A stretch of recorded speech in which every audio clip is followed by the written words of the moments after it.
Hello everyone. One of my good friends, Ali, in secret, he's one of my mentors. He doesn't know he's one of my mentors. The conversation today is in conjunction with my previous video, which is about the 3% man and woman. As you guys might have seen my previous video, there is about 3% of men and women that do things beyond the ordinary, and the 97% doesn't. So Ali is an attorney. I know him in a capacity of an attorney. I actually worked for him for a little while.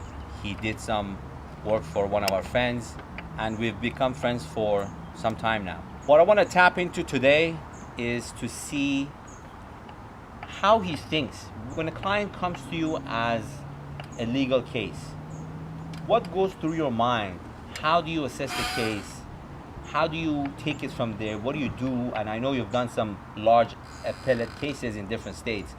So how do you see a client or a prospect coming to you? What do you do? You try to see what is the end result that the client wants, and you evaluate the case as to whether it has that ability or capability to get you or to where you want to go. Sometimes clients have unreasonable expectations. That's and right. Sometimes they think too much of their case. Sometimes they don't think as much about the kind of case that they have. I think at first instance when a client comes in, some of the cases are garden variety type of cases, and sometimes they may be special kinds of cases. I don't think the evaluation stops at that first meeting that you have, and I don't think you make any per se any decisions at that time. But cases, just kind of like anything else in life, has a way of evolving, and things evolve and things change.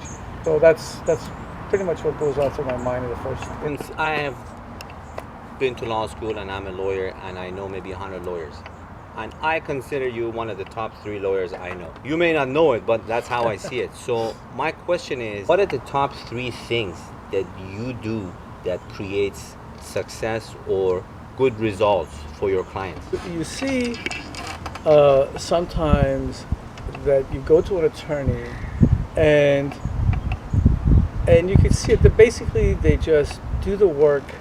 Yes. And it doesn't matter to them what the result is. They don't particularly care. Right. Either about the client or about the client's case. And sometimes it's necessary. Sometimes attorneys do that because emotionally they can't get involved into the case. They don't want to get involved into the case. But I find that if you don't get emotionally involved into the case sometimes, that you're not caring. And I think the caring about the client makes you perform better. And I think it will show eventually, whether you're in front of a judge or whether you're in front of a jury. You see that I think the caring shows, and I think that also gets the judge or the jury to believe in what you say and to convince the judge or the jury. So I think caring is very important. Most often what people imagine about the practice of law is what they see on TV. That's right. Which is the total antithesis of what the practice is.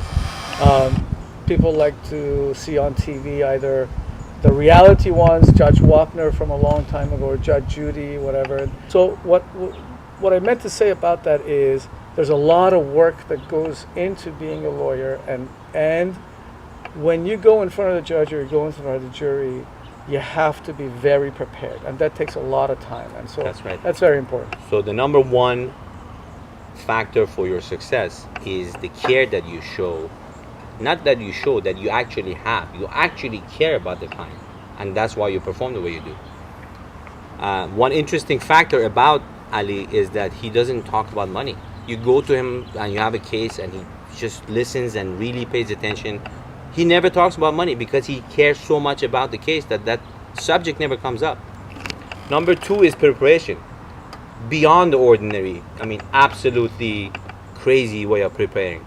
And so what about number 3? But you have to be knowledgeable. I mean, you have to have knowledge, and then you have to be able to have the intellect. I mean, that's where I think intellect is also very important. I'm not sure whether you can really prepare to be and intellectual about it, but it's something that comes, some parts of the practice of law, especially in the courtroom, has to come naturally to you. And that's the part which I think it's important, but I don't think there's really much you can do. Being a litigation attorney, one of the most important things is cross-examination, where somebody on the stand or in a deposition is telling you something, and are you able to quickly cross-examine that person?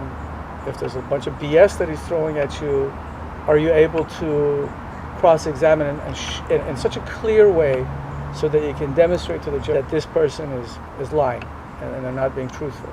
That's right. And so that's important, but I'm just not sure that that's something that you can. It intertwines with the preparation, but being sharp enough to catch things in trial, because I don't know, a very small percentage of attorneys actually go to trial. I had the privilege of being with one of my close friends and mentor.